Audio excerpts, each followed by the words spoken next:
this meme, Be Gay, Do Crimes, just to give you a little history on it, it came to life in 2010 when someone posted this online, and it's made its way around. So there's different iterations of it that I have here. Here's one, BGDC, Be Gay, Do Crimes. But these are the ones that are kind of the most iconic that you'll see. I've even got a button I picked up at the 2026 Queer Pride event in Kansas City. So this thing that just keeps like coming back into my life for whatever reason. Um, but this simple phrase, "Be gay to do crimes," it really encapsulates this idea of meme culture.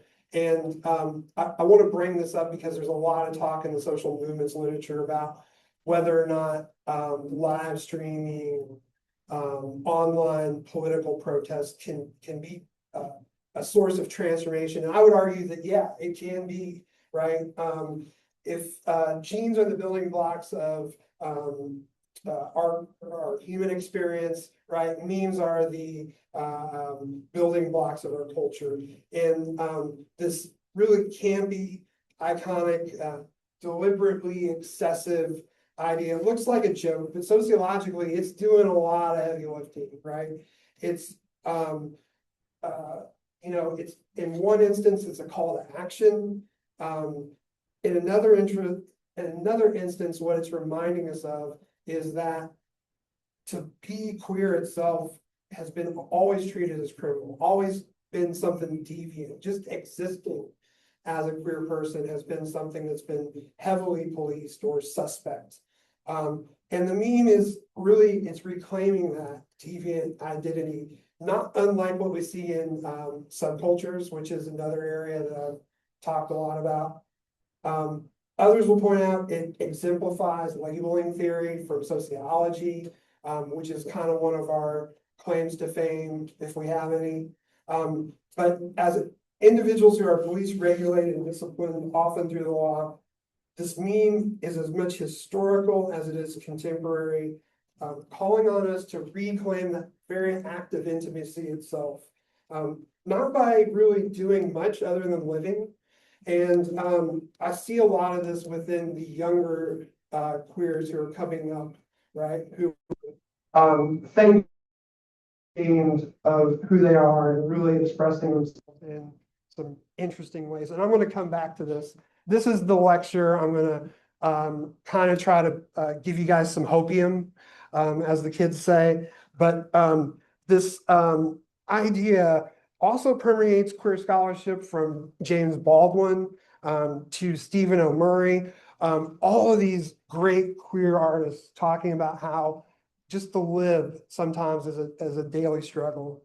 I've also seen it repurposed recently. I edited this shirt because I wanted to not be too vulgar, but every time we explicative deleted, we win, is a kind of another version of this that I've started to see out. And I also want to contextualize some things. 12 states still have sodomy laws on the books. There's new laws forbidding gender affirming care, bathroom bills signed into law, policing of LGBTQ events, which I covered last time I was here, have led to several people being incarcerated and sometimes turned over to immigration and customs enforcement. And just overnight, a few weeks before I flew in, Kansas trans drivers found their license had been revoked and they were on a list.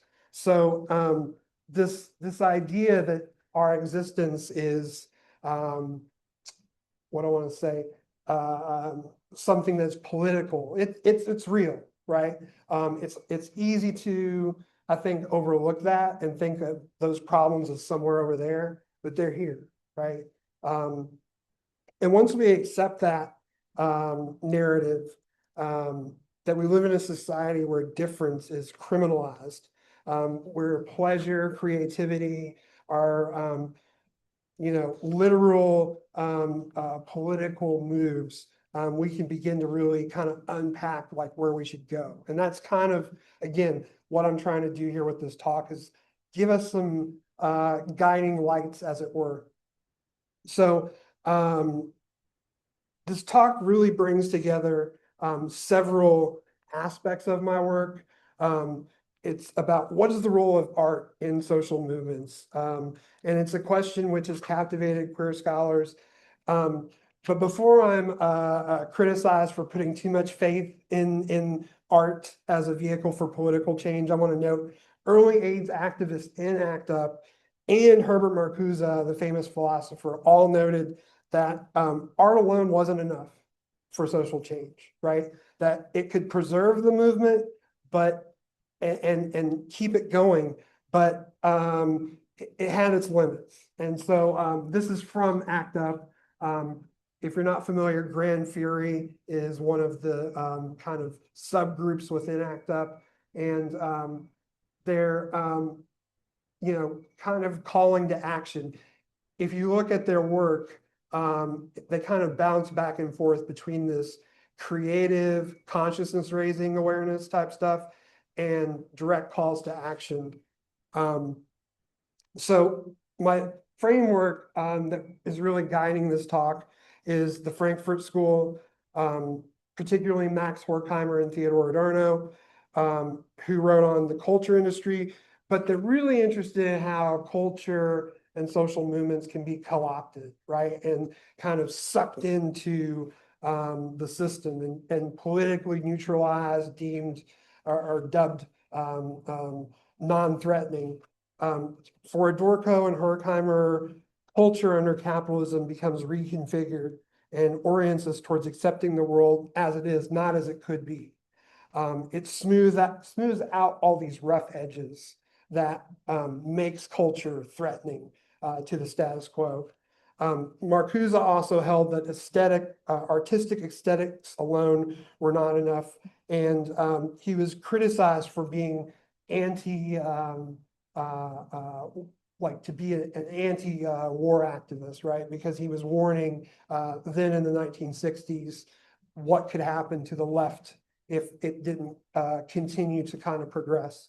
And he describes this process as repressive desublimation. So I know it's a kind of fancy word, so let me just unpack for you.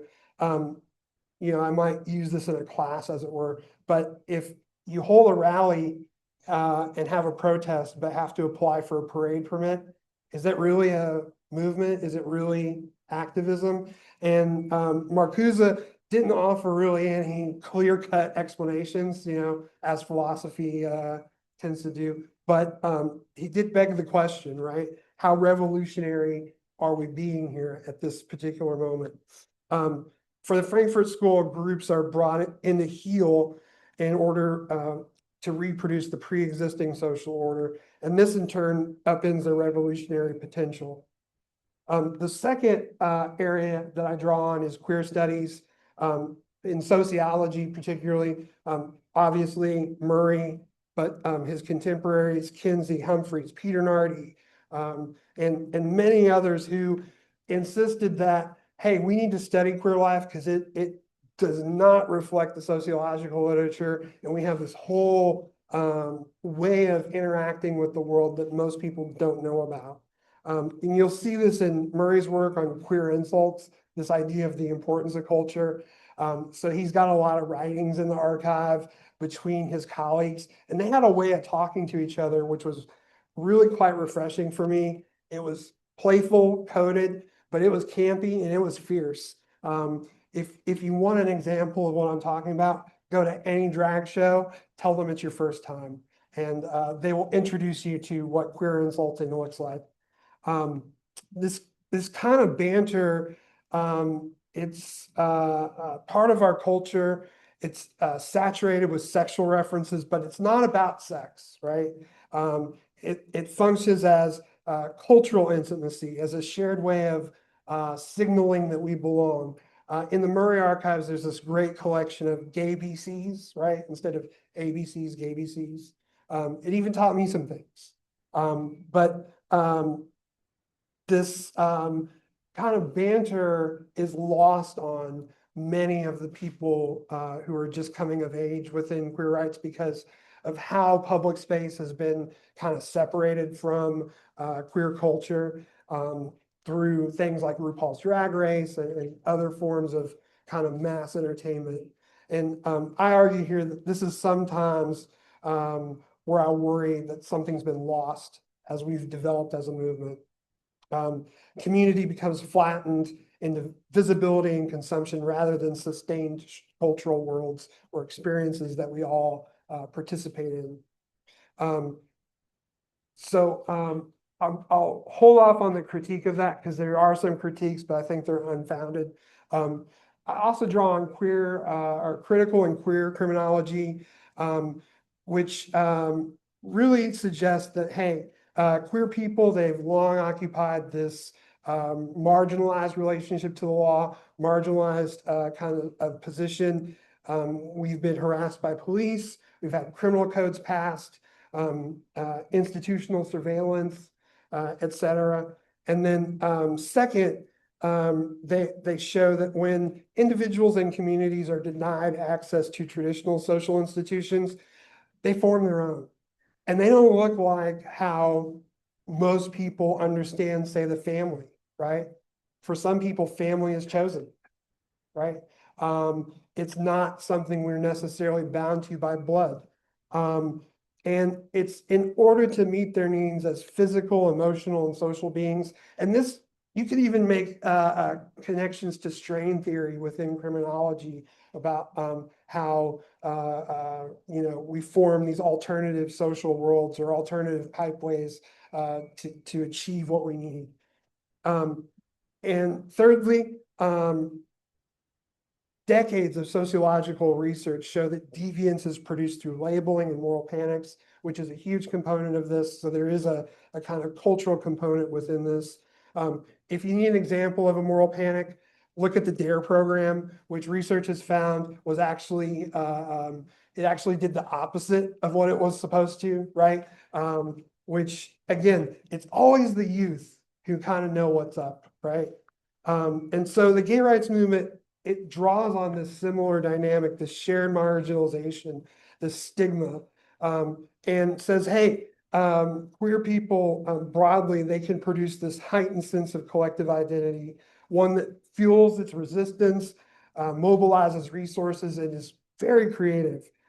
It's probably why Murray helped start the first gay and lesbian caucus of the ASA. And the insight here is simple. Queer people have been historically othered, not just culturally, but legally. Sexuality, gender and expression, and intimacy have been regulated through criminal codes, policing, and surveillance. So let me kind of turn to this next part. So what I've done is I've divided up basically the contemporary moment into 3 phases. I'm going to start with ACT UP. I'm going to move into the 2000s marriage equality organizing. And then I'm going to talk about glimmers of hope that I see for new stuff, right? Again, give you that hopium we're all kind of in need of right now. So ACT UP wasn't just a protest movement, but it was an organized cultural project that incorporated all kinds of different aspects. People, if you went to an ACT UP meeting, they want to know who you were, what skills you brought to the table, where you worked at, how you could mobilize resources for the cause. They didn't care about, whether or not you paid your monthly membership dues or not. What they cared about was, what do you bring here? How can we benefit from what you have to offer? Not surprisingly, because of how queer people have had to kind of interface with the world, artists, graphic designers, people within marketing brought very specific skills to the table, and they made it work. Their kind of tactics were culture jamming, or as Dick Hebdige would note, semiotic guerrilla warfare, which is just when you take the symbols of the dominant culture and you invert them and reclaim them for your own purposes. Social engineering from hacker culture is another example where you basically engineer ways to infiltrate the status quo and kind of make fun of them. Citizen journalism that you see on Comedy Central kind of mirrors this in some ways. But it's when activists poses journalists to ask more on the nose questions not being asked by mainstream news outlets. The goal of this wasn't respectability politics at all. It was about disruption. It was about weaponizing disgust and making it clear people were dying and making that really tangible. In the words of one activist that I was able to interview, what could we do? People were dying. It was making us uncomfortable, so we want to make them feel uncomfortable. Again, this is where the trigger warning comes in. It's very mild, I promise you. But one of the early campaigns for ACT UP was Read My Lips, right? And this was not just a political move, but this was a public health tool, right? Because in the early days, people didn't know how the virus was transmitted. It was political because positive representation of LGBT people was just not a thing. This is long before the Ellen DeGeneres kiss, the famous kiss on TV. But this was trying to show people, hey, it's safe to kiss us, it's safe to touch us. And this was culture refusing to be pacified, right? Another example, this one comes from the Kansas City archives. So this is political for lots of different reasons. One is this is the steps of City Hall, which Kansas City, pretty conservative, especially at that time. But it's political for another reason. All across the country, they staged these, what they call kiss-ins, and they intentionally paired white and people of color, right, with one another to make a real message to be sent. And this was powerful. The other thing they did, which I don't have pictures of, were die-ins. So they would literally make chalk outlines of bodies and lay there and force city officials to walk over those bodies if they wanted to get their work done, right? Now think about how powerful of a tool that would be, right? Someone's trying to, continue on with business as normal, and they have to walk over some bodies representing the dead. That's a pretty powerful tool. So ACT UP didn't, and my favorite, this happens to be my favorite image from the Murray archives that I was able to incorporate, which most people don't know about. So here's another iteration of Read My Lips, right? And so right here, you can kind of see a lot of stuff in this image going on, right? With George Bush, that's a senator from North Carolina who fiercely opposed AIDS funding. And so ACT UP didn't just protest, but it taught people how to survive. It was militant, right? It was very in your face. People put their lives, their careers, and everything on the line to really get things going with this. Yeah, again, check out Jack Lowry's book if you haven't. I will note, he doesn't have that in there, right? So here's another example of their work. So you can kind of see here, the one on the left, I read that and I think that's punk rock, kind of the way they use color, the way they're really framing things. They're really trying to paint Reagan as a kind of demonic character, right? This other one, this was used all across the streets of New York City, right? And so people on buses would see this, people on their daily commute would see this, and it was really to kind of drive home this this idea of, hey, people are really dying, right? And to represent those who couldn't speak for themselves. And then lastly, one of their tactics, and I love this, I'd love to see this today, is the members of ACT UP took the front page of the New York Times and they repurposed it. So it's not the New York Times, it's the New York Crimes. And everything in there is about the ongoing, basically, AIDS crisis. So you've got New York hospitals, you've got AIDS and money, and people would take these, right? And they didn't know the front page had been replaced, but it had, and it was really kind of this educational tool, this activist tool. Essentially what they would do is they'd pay a quarter to get the paper. They'd take all the papers out and replace it with what they made. So I found it really, really interesting. So the second phase that I want to highlight or talk about is the marriage equality era. I like to call this the will and grace era of gay politics. I know Queer as Folk did come out at this time, and we can talk about this in the discussion about the two sitcoms, how they differ. And for those of you not young enough to have seen Queer as Folk, highly recommend it. Lots of stuff in there still hit today.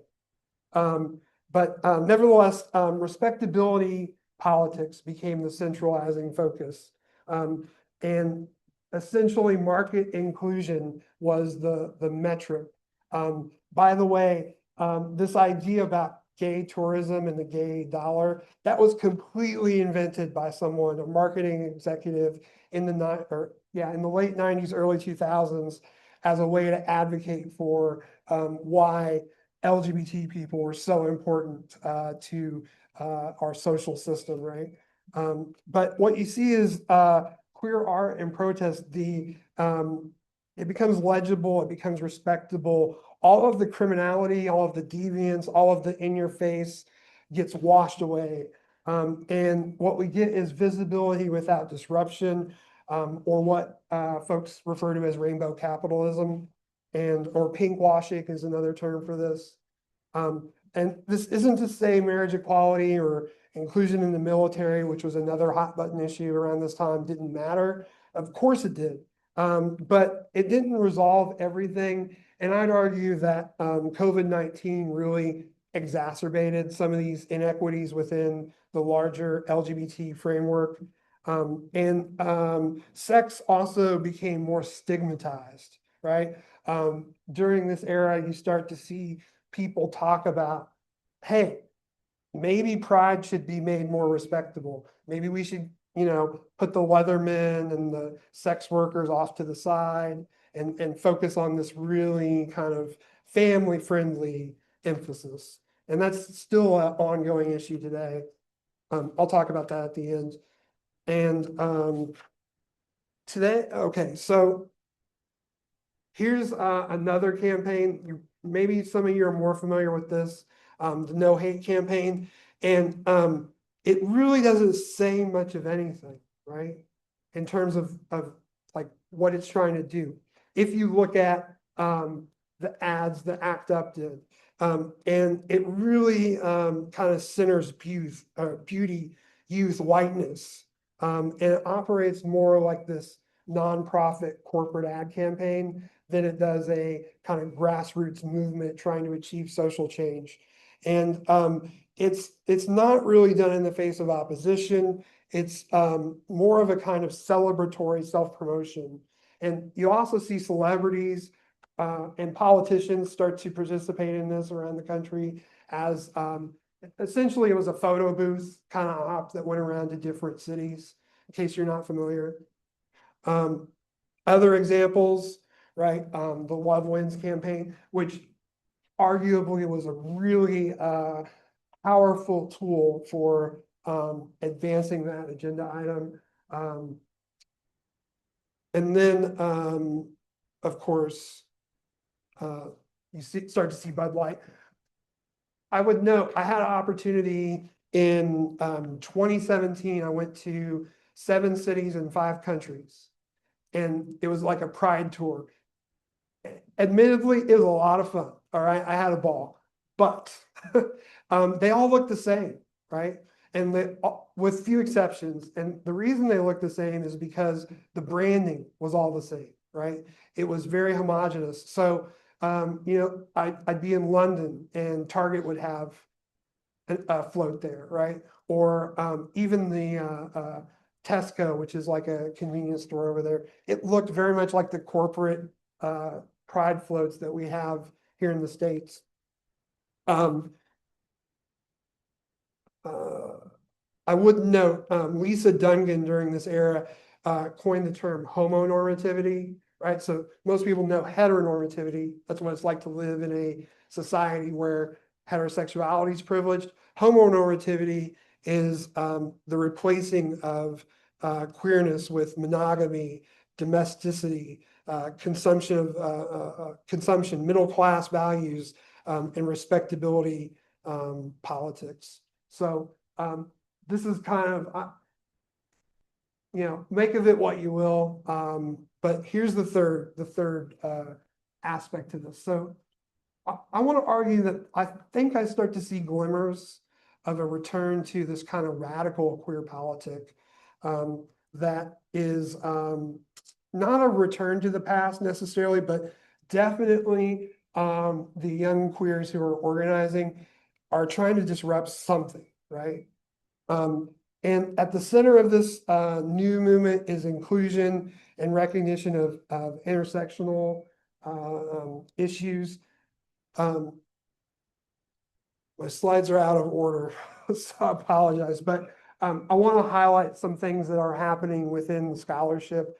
So Amin Ghaziani, Theodore Green, and Gregor Mattson are all doing recent ethnographic studies talking about how, hey, something's happening here. There's a movement afoot happening, and they all kind of have their different variations on it. Both Dr. Green and Dr. Mattson will be here in April for the symposium, so you'll definitely want to see them. They're way more polished than I am, so and great people, great human beings, by the way. There's also a kind of movement afoot from people outside of sociology who are noting this kind of return to queer politics. And I'll just do a shout out to Alberto Villamatos, who talks about post-Franco Spain and the importance for art and culture in establishing new norms post-dictatorship. So this isn't just limited to the United States, and I'd argue that's a good thing, because oftentimes real change comes from pressure put on outside the system rather than trying to change things from within it. If you don't believe me, graduate and get a job, and you'll find out quick. Sorry, I kind of lost my place in my notes here. So I'll just kind of conclude. There's this kind of focus on erotics of resistance, right? I'm starting to see this within sexuality scholarship too, about, hey, maybe pleasure, maybe centering the body is something we should be doing, right? How can we be a movement who focuses only on the political, only on our relationship to crime or how we're treated marginally? Maybe we should express or highlight the full range of human experience. Case in point, ACT UP, one of the reasons argued as to why it was successful is in New York City, their weekly meetings became the hotspot for gay cruising, right? And those activists will say, hey, this was popular because there was something going on here, right? It wasn't just about politics. It wasn't just about focusing on the quote unquote boring stuff, right? Like calling your legislator. It was about a real cultural movement that was happening. What's different today, though, is everything's happening online. But also it's pushing things back into the streets. So there's this real kind of back and forth happening. There's a reclaiming of the word queer that I haven't really seen until quite recently in a way that's highly visible, right? And this new movement, it's not about visibility. It's an attempt to point out the inconsistencies that have arguably always been there, but to advocate for real social change. And it's this realization that people have been atomized by social media, by other things happening within our culture. And it's kind of an attempt to bring those back into the light. So as far as where the movement's heading, I've thrown a bunch of issues up here on the board. You know, there's criminalization, health inequalities, housing, take your pick, right? There's more than enough issues to go around. I would argue it's because there's so many issues that's why we're having a problem getting things going. And we need to not necessarily let ourselves get too distracted, right? And to focus on the overall larger mission. There's new community organizations that are appearing to be what I call redundant. So in St. Louis is an example that I'll pull from. They have two prides. One is queer pride, one is gay pride. And the queer pride is a protest, grassroots funded organization that's much more like a street party than gay pride, which is filled with all the corporate festivals. I thought I had it in here. Yeah, here we go. This is actually a picture from last year's Pride where activists essentially gathered in June 30th, 2024. They organized against the war in Palestine, and Boeing Corporation was the keynote sponsor that year. So I think it delayed the parade like 5 or 10 minutes. I was there, so I got to see it. You're also seeing things like this. Drag is now taking on a real central role. There's not been a drag show that I've been to in the last year that hasn't said something about what's going on within the larger body politic, which is a good thing. Prior to this, when I was working on my research on neighborhoods and that stuff, those kinds of celebrities did not want to really ruffle any feathers, right? They wanted to, keep things business as usual. But as you can see here, that's totally flipped. By the way, one of these performers will be here at the Murray Symposium. So again, lots of tie-ins to like what I've been doing. I guess I want to conclude with this great quote that came to me from a scholar over in Ireland. Out of tragedy comes great art and powerful protest. And so memes aren't just catchy slogans, right? But they're actually vehicles for political change. And so I'd argue that there is stuff going on, and that really, if we want change, we need a movement that is both intersectional, cultural, and cuts through the range of human experience. People make art, people perform, people eroticize resistance, and people build those worlds. Culture is not the after effect of queer politics. It's how we survive and how we continue. So thank you for coming today. I guess I'll take any questions.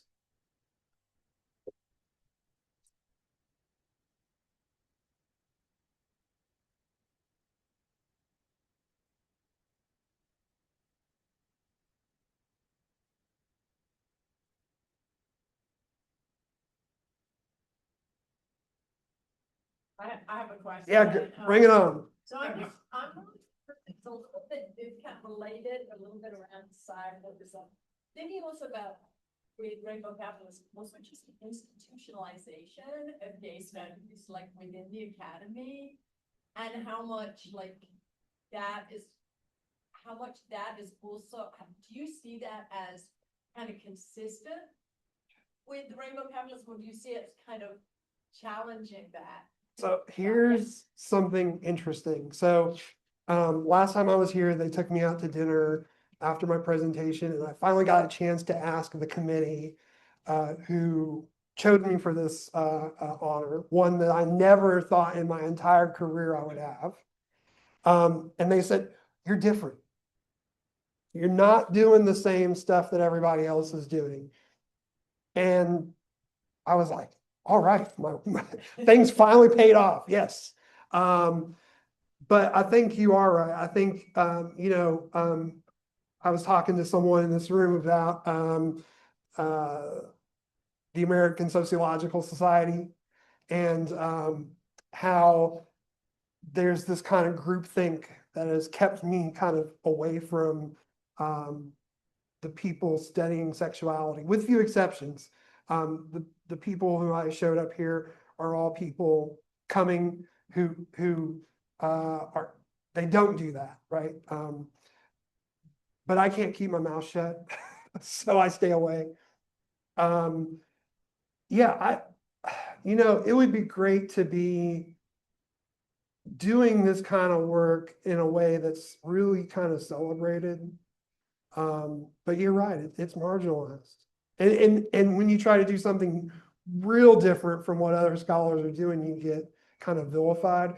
It's why I have so much respect for that 1960s, 70s, people from really outside the academy coming into the academy within Black studies, within women and gender studies, within queer studies, who were largely from working class roots like myself, and they saw the world way different than, what someone who might have went to a private liberal arts school, right? Not to call anyone out, but,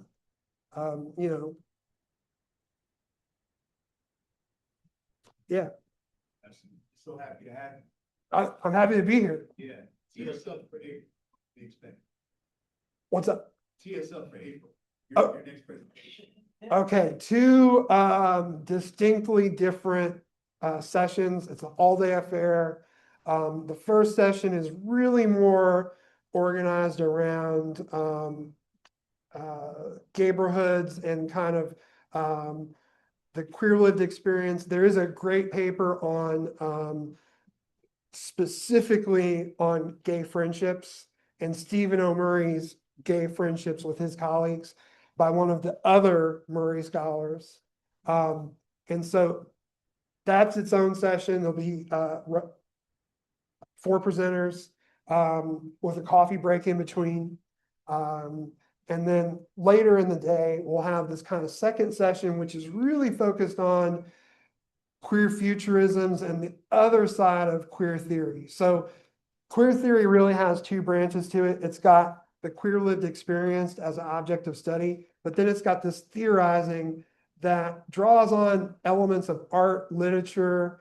I'm actually going to do something I never thought I would do, which is autoethnography, a kind of performance ethnography piece, which is why there's a drag queen coming in, because she's part of the bit, and a good friend of mine as well. So it's going to be good. It's going to be, as the kids would say, lit. And, I'm looking forward to it.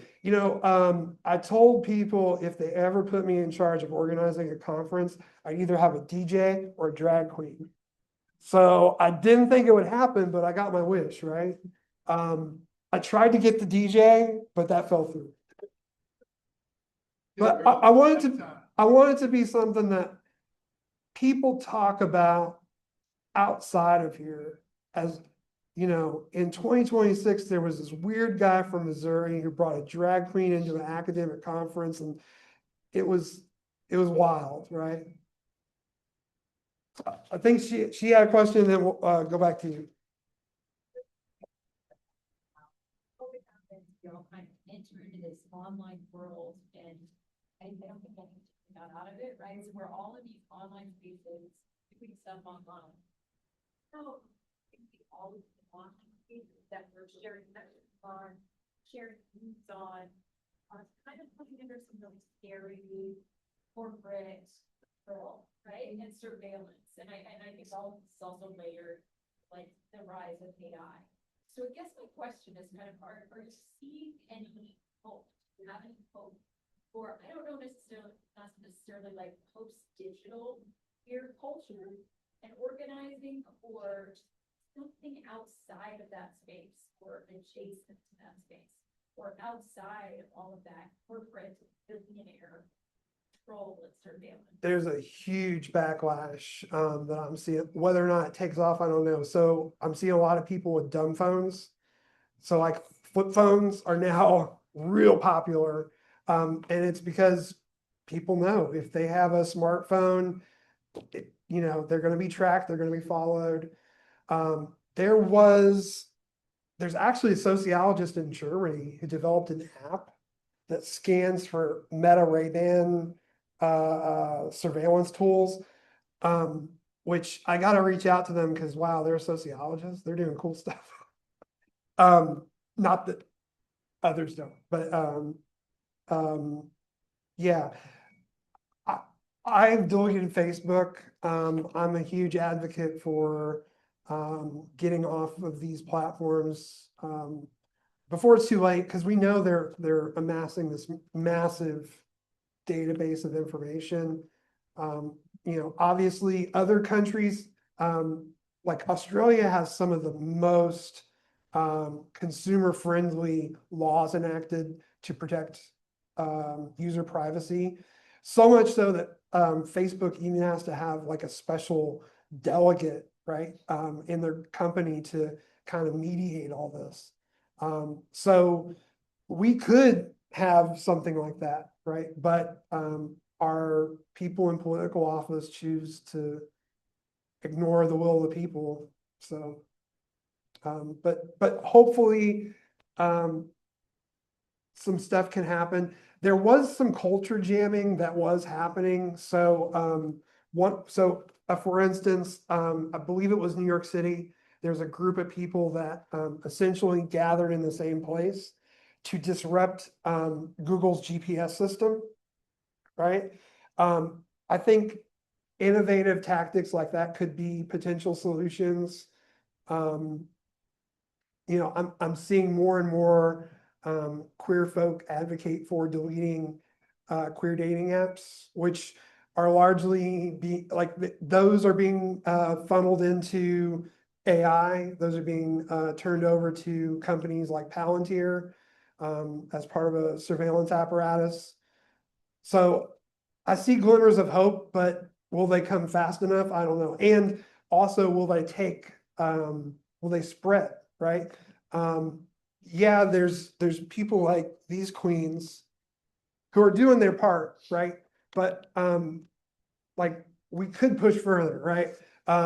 We could have an MC up there warning of the dangers of, Grindr as a part of a large mass surveillance apparatus, right?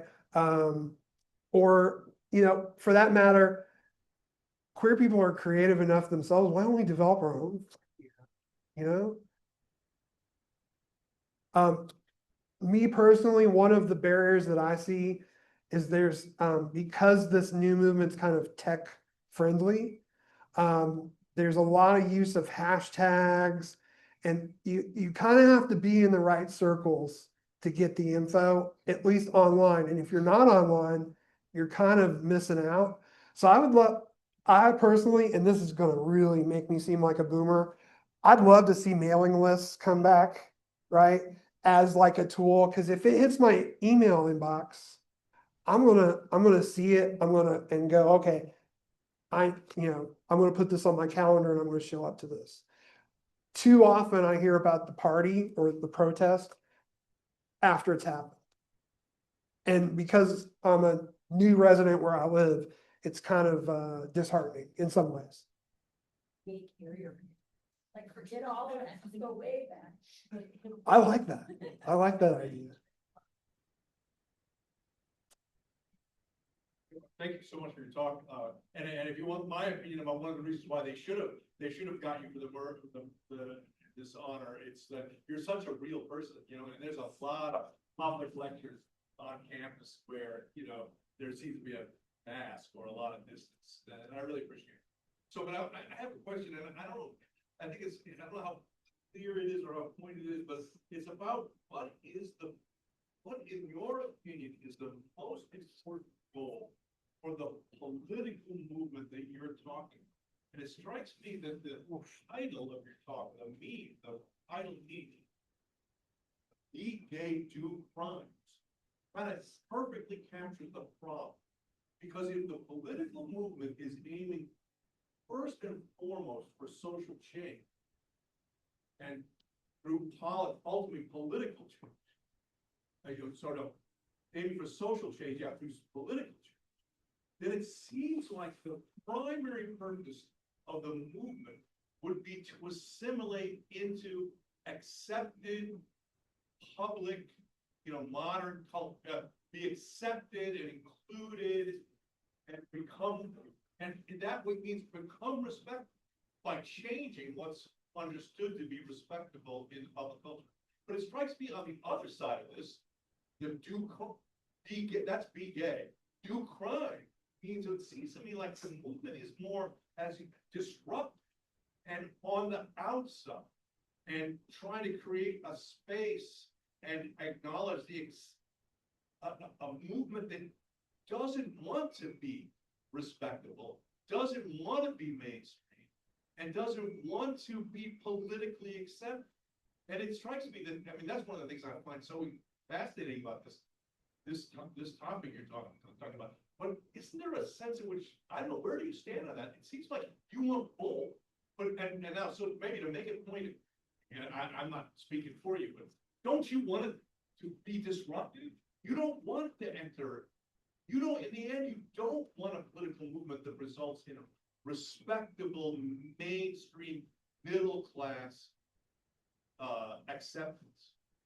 There has to be political acceptance, but wouldn't it be political acceptance for the disruptive outsider? And I'm just asking that as a question where you stand on that, because it seems to be at the heart of, at least part of what you're talking about. It's very interesting. Before you answer that, I'd like to interject here.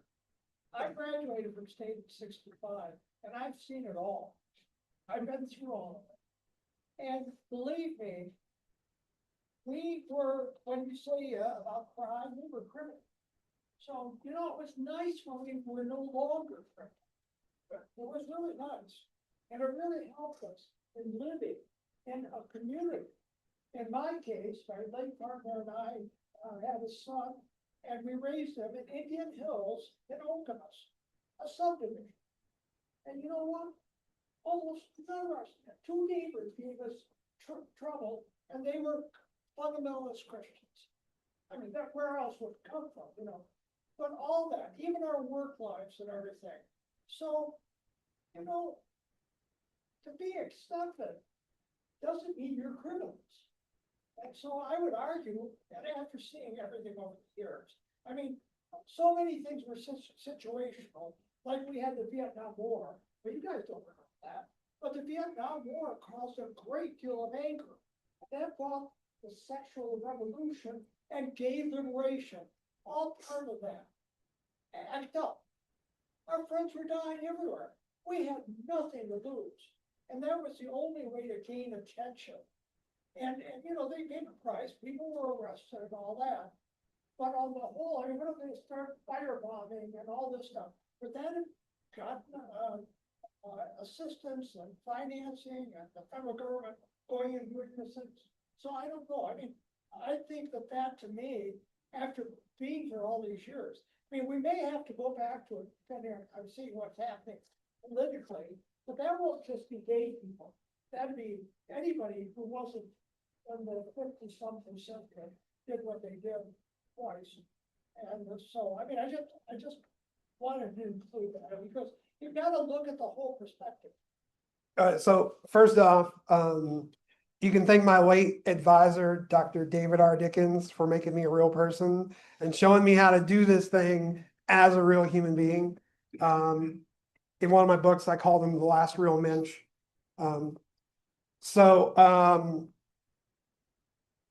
This is the tension that always exists within social movements, right? And you can't ahistoricize what's happening, right? So like people in ACT UP who have been interviewed talk about how now their protest posters are in museums, right? And they're like, wait a second, this wasn't what this was about. This wasn't something to be consumed by as part of like bourgeois culture, right? This was supposed to be something real different, and them kind of rethinking, oh well, maybe we, maybe we had it all wrong to begin with. The other thing that I would note is acceptance doesn't necessarily mean just this idea of a nuclear family with 2.5 kids and a dog named Spot or a white picket fence. But, you know, part of the, I guess, fun and the kind of self-discovery that I'm seeing within the community is people exploring different permutations of relationships, right? People having 3, 4, 5 partners, people okay being completely single and you know, experimenting in that way. Over COVID, we saw gay men especially, at least, well, I'm sure the other folks in the LGBTQ alphabet soup were doing their own thing, but the gay men that I knew were experimenting with new ways of doing sex in a way that was, you know, still prioritizing safety, right? And so like when we think about this, like be gay, do crimes, it's about, okay, maybe this way of life that's like, you know, the quote unquote American dream. What if there's different permutations of that exist? But of course, it also includes people like yourself, right? Who did want to live in the suburbs, who did want to have a kid, raise it. Like that's okay too. But it's about really expanding the vision, right, of what's possible. And as a result, it kind of upends institutions, which is why you keep having this kind of circular marginalization effect, right? I hope that answered your question. There was lots of parts to that, and I find them all like, yes, to all of it, right? Like that's the heart of kind of my scholarship over the last decade or so is about this, you know, this tension that exists. Definitely in my dissertation, you know, talking about how a music subculture, which is connected with queer liberation, how it, you know, kind of was co-opted into the system, made politically non-threatening, and now it's a multi-billion-dollar affair, right? And that's the same kind of outline that I'm trying to use here with queer rights, right? Is about how the movement kind of, it got co-opted in a way that left some people on the sidelines, right? You know, sex workers for most of my life have not been, and even today, really centralized or really made to feel part of the movement, right? But those are often the most at risk. There's so many stories I've collected over the years of people who were kicked out of their homes and sex work was their only option. And some of them used it to pay for school and, you know, get a college degree. But and I'm thinking of one person in particular who I can't name because ethics, but this individual is like, I've made a successful career off of this. Why would I go anywhere else? So it's about both the ability to choose this what the ideal world looks like to you, right? Liberation is about liberation in the fullest sense possible. It's about you know, your freedom to conform or to be within a system, but also to say, you know what, that's not for me. I'm going to go this other way. So I don't know. We did all those things you're talking about. Oh yeah, no, We did all yeah. It's not, this is not something new. We did it back in the day. I mean, the 70s were beyond belief. No, You guys can't even imagine what the stuff. so here, okay, so here's the difference that I see between now and then. And again, go visit those Murray archives. But there's like worksheets in there about like, who are you as a person? How do you like to enjoy sex? Like real basic questions that I don't see this new movement asking. They're just kind of, well, you know, we'll make it up as we go along. But like you can see from this past, from the 70s, these kind of basic building blocks and tools needed to think about who am I as a person? How do I relate to other people? I mean, they were doing consent, right? Well, and centralizing consent long before it was kind of, I guess, I won't say in vogue, but a popularized idea that it has become today, right? And so you're totally right. You know, and it's largely because in the 70s, folks were so criminalized, they didn't have any choice. There was no real conformity that could happen. So they developed kind of permutations of different relationships, and that's reflected in the scholarship too.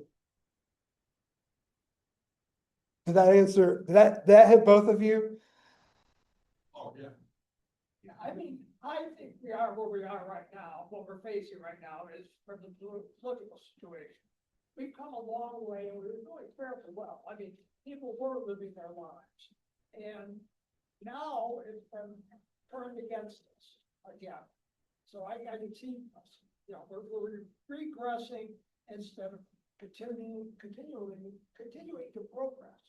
And it has gotten better. I mean, that's to say, and it's true. Over the years, it's gotten better. But we've reached a spot where it's going down again, but that's from the politics that are happening under, you know, particular political party. So we're up against that, but there are a whole bunch of people who aren't. LGBTQ plus, we're up against it too. So I mean, we're in the same boat. So I don't know that our allies will be against us. I think they'll recognize we're with them and trying to solve the political problems that we have right now. So There's some, well, there's, I'm worried about where we're going to be going if we don't align with other people who share our same desire. oh, sure, yeah, no, that's, well, so a couple of things. There is some sociological literature which kind of calls into question some things on this nature. But yeah, one of the things that I kind of, I cut from the talk due to time. I'll get your question next. Don't, okay. Is that this new movement seems kind of ageist in some ways, right? In terms of like not learning from folks who have been through that, not looking to history, not looking to people who've run successful, you know, social movements for what they do right, what they get wrong, and how can we use it to springboard onto where we're heading, right? So yeah, what was your question? Sure. You mentioned the value. But I was wondering, do you feel like that takes away from finding space with person? Is it also for period of like the internet is a large space for finding that? How do you feel like that period is still important aspect of those and those like third spaces? So this is a great question, and if you haven't considered it, definitely think about grad school, because this is a whole kind of subsection within social movements, within cultural sociology, within so many different areas. Eugene Morowitz coined the term Slacktivism, and he's got a couple really hard-hitting books. Most people don't like him. But his point is that there's a limit to online political mobilizing.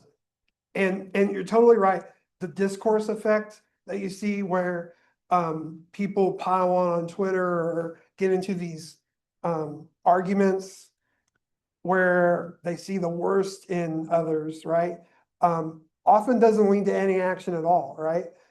Because everything can be critiqued, right? To death until you don't move, right? The point is you find the best option, right? And don't lose sight of that goal, right? Which kind of going back to your question is, both of yours is really this overall question of what does the future look like? And again, shameless plug for the symposium in April. That's kind of the theme that I chose. The theme is queer futurisms. What does that future look like? And then also to kind of plug the Murray archives again, in the 70s, there was a kind of lot of thought put into what would the world look like if we were in charge, right? And so there's even this great map of San Francisco that's like reimagine San Francisco if it was just this gay mecca for a bunch of gay guys, and it was like, you know, the bathhouse is here, the gay bars here, like, you know, and it's kind of it's comical, right? In its own way, it's funny, but it's also them kind of reflecting on like, okay, where do we go? And I think that we've yet to really have that kind of sustained conversation. Like I said, I see it happening. I see a lot of stuff happening on the local level, and a lot of subversive stuff too. Which I think if most people knew some of the things going on, they would kind of freak out a little bit. But you know, there's some cool art, there's some cool music, there's some cool culture, there's some cool politics. And I'm hopeful that, you know, within the next couple of years, these things will all just finally collide together and something will gel, something will stick. And we can, you know, progress. I don't know if that answered your question, but yeah, if you're really interested in that topic, Morowitz's book on you know, this great internet activism debate, he's like the top scholar.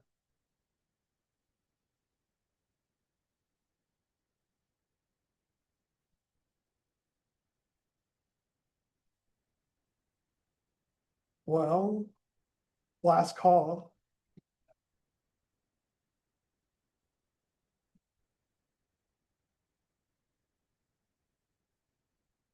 All right, well, seeing no more discussion, I put a motion on the floor to adjourn. So moved.